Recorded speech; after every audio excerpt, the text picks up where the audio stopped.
Hello welcome back to Amrutha Rakshith Kannada YouTube channel. ಹೇಗಿದ್ದೀರಾ ಎಲ್ಲರೂ? ಚೆನ್ನಾಗಿದ್ದೀರಾ?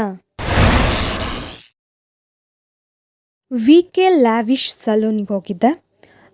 ಎಸ್, ಇದು ಒಂದು ಮಿನಿ ಲಾಗ್ ಆಗಿರುತ್ತೆ.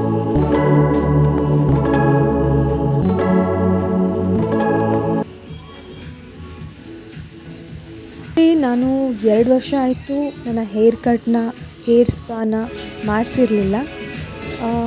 ಒಂದು ಫ್ರೆಶ್ನೆಸ್ ಸಿಗುತ್ತೆ ಅನ್ನೋಕ್ಕೋಸ್ಕರ ಇವತ್ತು ನಾನು ಹೋಗಿದ್ದೆ. ಲೆಟ್ಸಿ ನಾನು ಯಾವ ಹೇರ್ ಕಟ್ ಮಾಡಿಸಿದ್ದೀನಿ ಅಂತ ನೋಡಾದಮೇಲೆ ಎಲ್ಲರೂ ಇದು ಯಾವುದಪ್ಪ ಹೇರ್ ಕಟ್ಟು ಅಂತೆಲ್ಲ ಅಂದ್ಕೋಬೇಡಿ. ಯಾಕಂದರೆ ಇದು ನನ್ನ ಹೇರ್ಸ್ ಬಂದುಬಿಟ್ಟು ತುಂಬ ಸ್ಟ್ರೈಟಾಗಿದೆ, ಅಂದರೆ ಸಿಲ್ಕಿ ಹೇರ್ಸ್, ಓಕೆನಾ? ಸೊ ಆ ರೀಸನ್ಗೋಸ್ಕರ ನೀವು ಎಷ್ಟೇ ಕರ್ಲಿ ಮಾಡಿದ್ರೂ, ಯಾವ ಹೇರ್ ಸ್ಟೈಲ್ ಮಾಡಿದ್ರೂ ಒಂದೇ ಥರ ಕಾಣಿಸುತ್ತೆ. ಆ್ಯಕ್ಚುಲಿ ನಾನು ಮಾಡಿಸಿರೋದು ಹೇರ್ ಕಟ್ ಬಂದುಬಿಟ್ಟು butterfly hair cut, okay. But ಅದು ಒಂದು 2 to 3 minutes ಇತ್ತೇನೋ ಅಷ್ಟೇ. After that normally straight hairs ಹೆಂಗಿರುತ್ತೋ ಹಾಗೆ ಆಗೋಯಿತು. I like too much curly hairs but ಏನು ಮಾಡೋದು, ನನಗೆ ಸ್ಟ್ರೈಟ್ ಹೇರ್ಸ್ ಕೊಟ್ಬಿಟ್ಟಿದ್ದಾರೆ ದೇವರು.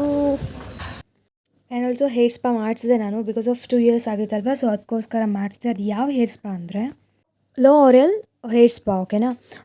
ಇದು ಬಂದುಬಿಟ್ಟು hair damaging and dandruff and ಸ್ಪ್ಲಿಟ್ಟಿಂಗ್ಸ್ನ ರಿಪೇರ್ ಮಾಡುತ್ತೆ. ಇಟ್ಸ್ ಅ ಗುಡ್ ಸ್ಪಾ ಅಂತ ಹೇಳ್ಬೋದು.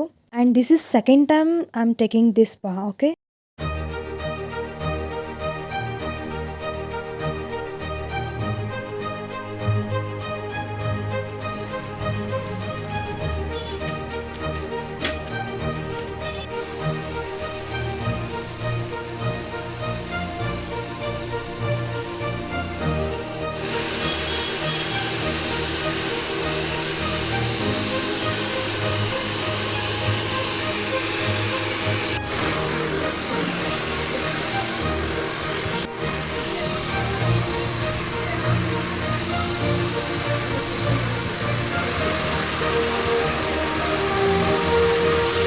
ಸೊ ಇಲ್ಲಿಗೆ ಈ ಮಿನಿ ಲಾಗ್ನ ನಾನು ಎಂಡ್ ಮಾಡ್ತಾ ಇದ್ದೀನಿ.